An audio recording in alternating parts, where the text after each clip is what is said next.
Utah politics. Time now to debate some of the big stories of the week with the Inside Utah Politics panel. This week we have State Representative Stephanie Pitcher and House Majority Leader Mike Schultz. Great to have both of you on the show. Thanks so much for being here. Let's start off with the race for Senate. The latest poll from the Deseret News, Hinckley Institute of Politics, showing Senator Mike Lee with a 5-point lead, 41-36. Representative Pitcher, let's start with you. Do you see that race this close as you assess it today? Yeah, I think that McMullen has a lot of opportunity here. I think people are interested in seeing a change. I think in general, Utahns are just tired of candidates at the fringes, and McMullen really represents a more bipartisan compromise, so I'm encouraged by that. Representative Schultz, your thoughts. Do you see that race this close at this point in time? I just want to remind everybody to go back to 2016 when Evan McMullen ran for president. All the polling showed a dead heat between Evan McMullen and Donald Trump, and it wasn't even close on election day. Donald Trump clearly won by a long ways, and so I don't put a lot of stock into the polls. I think it still shows that Senator Lee has an edge over Evan McMullen. I know that doesn't make a lot of people happy, but I think overall, Senator Lee's done a fantastic job representing the state of Utah, and you know, I think once people find out and learn more about Evan McMullen, I don't think it'll be that close. I mean, just go back to the 2016 race. He still has $600,000 of campaign debt that he never paid off. I don't think that's somebody Utah wants to send back to represent them. That is something I asked him about when he was on the show a couple of weeks ago. Representative Pitcher, this is an interesting dynamic here in that he's running as an independent, and your party, the Utah Democratic Party, decided to forego a nominee in order to back him up. Yeah. How are you seeing that play out within the party? Because there was a good portion, I think it was 43% of delegates who voted against that. Sure, I think the dynamics are fascinating. There's been a lot of internal discussion in my party as to whether not having a Democratic candidate on the ballot will impact down ballot candidates. And I'm not quite sure how I feel about that yet. I think the impact is yet to be seen. I think if McMullen runs a good race and can convince Democrats that he's the better option, that he has a significant likelihood of unseating Lee, that may actually increase Democratic turnout. Representative Schultz, polling aside, if you take a look at fundraising numbers, Evan McMullen's raising a lot of money. He's pulling in millions of dollars on a quarterly basis for this race. So that indicates support in some way. We are seeing both of them spending quite a bit of money already on this race. So when you take a look at factors like that, how do you weigh the race? Well, let's point out the majority of that money is coming from outside of the state of Utah, which is, I think it's sad on all sides. The money coming in from outside the state of Utah, trying to influence the state of Utah politics. I don't think that's right. I think that the voters of the state will see through that. And you know, a question I'd have for Evan McMullen is, where does he stand on the recent abortion issue with the Supreme Court overturning Roe versus Wade? I'd like to see where he stands on that and answer that question, because you're right. The Democrats have got behind Evan McMullen. I'd like to know, where does he stand on the side of Utahns with that? I know 60% of Utahns don't agree with abortions. Where does Evan McMullen stand on that? I'd like to hear him answer that question. Again, another question I asked him a few weeks ago. So if you want to go back, I can send you that link, and you can hear his answer anyway. Representative Pitcher, what does it mean for the state of Utah to have what appears to be a competitive race in the general for Senate when we haven't had that in a long time? I think it's great. I mean, I just think Utahns are tired of candidates at the fringe, and I think we saw that in the Republican primary with Mike Lee's race. I think that there's clearly an appetite for something different.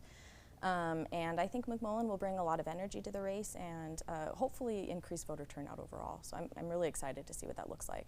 All right, one last question for you on this one, Representative Schultz. About 38% of Republicans did not vote for Senator Lee in the primary.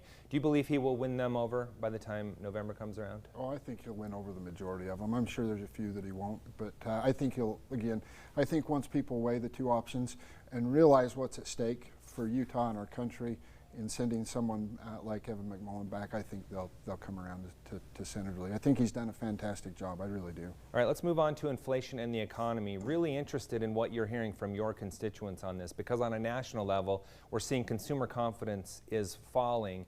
And a poll recently from Morning Consult showing that 2 out of 3 voters believe we're already in a recession as that debate heats up across the country. Representative Pitcher, what are you hearing from your constituents on how they are being impacted by this current situation? Yeah, my constituents are definitely feeling the pinch. I did a survey actually a couple months ago and surveyed over 1,100 people who responded to the survey, and that was one of their main concerns was how do we make ends meet? How do we put food on the table? Of course, gas prices are soaring right now. And I think people just want solutions. People want to see that their government is working for them. And you know, whether we call it a recession or not, we're definitely in a difficult time. And I think the state should look to do more to help the middle class and lower income Utahns. All right, I want to dig into solutions a little bit more, but first, Representative Schultz, what are you hearing from your constituents when it comes to the inflation we are seeing? Certainly hearing from my constituents, but we're all feeling it, right, Glenn? I mean, we're all feeling it. We're feeling the inflationary impacts. It's hitting our everyday budgets. Certainly hitting the lower income and middle income folks the most. And it's sad. We don't have to be in this spot, but we are because of the decisions and policies that have came down out of Washington and the administration. I mean, just think about it. A year ago, they were telling maybe a year and a half ago, they were telling everybody to stay home and not go to work, but yet they're sending out billions and billions of dollars to put into the economy, and now they're wondering why there's a supply chain issue when people aren't going to work, but they still have money to buy everything, and that's put us in the position that we're in today, as well as the energy, the stance the administration's taken on energy. Energy drives the cost for everything, and so we're all feeling it. Representative Pitcher, your response to what Representative Schultz just said about how we got here. I think it's really easy to blame the current administration, but it's important to realize that the first shutdown actually occurred under the Trump administration, and the first stimulus package actually occurred under the Trump administration. And so, yes, we have been sending out stimulus. We've experienced a number of shutdowns and mask mandates, and frankly, I don't think it's very helpful at this point to continue to cast blame. I think at this point, Utahns just want to see solutions. And what are those solutions? Representative Schultz, let's start with you on that. What is the way forward? Well, again, to the point, I mean, I think the first stimulus was questionable under the Trump administration, and the second stimulus that went out was 100% the Democrats. There was not one Republican that supported the second stimulus that went out, and that's what created the problem that we're in. And so we got to walk back from that, as well as the energy inflation. Let me start off by saying the President of the United States shouldn't be going to Venezuela, shouldn't be going to Saudi Arabia, shouldn't be going to other countries that produce oil, asking them to produce more oil when we're one of the largest producers of oil in the nation. We have the ability to produce more oil in the state, or in the states, in the United States.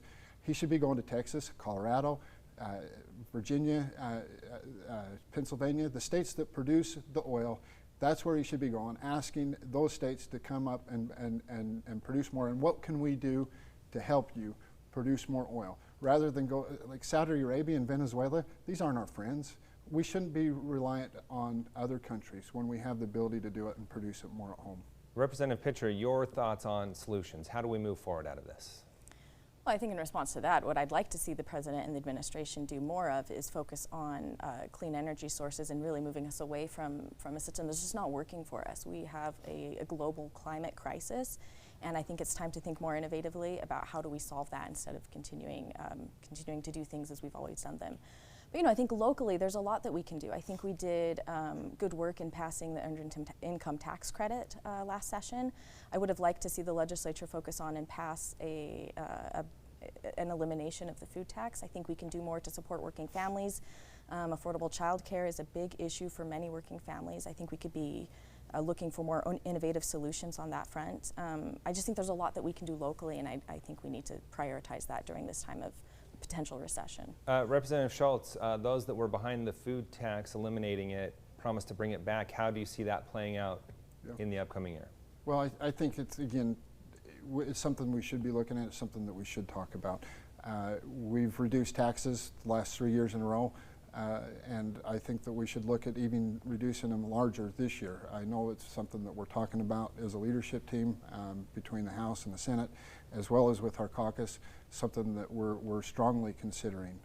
And I think that's, you know, whether it's income tax or a food tax cut, at the end of the day, the goal is to get more money into the citizens of the state to help them get by. Okay, on that note, we're going to have to end our conversation. Really appreciate your insight. Thanks so much for being here with us this morning. Appreciate it. Thanks for having us. Thanks, Glenn. Stay with us. We'll be right back with more.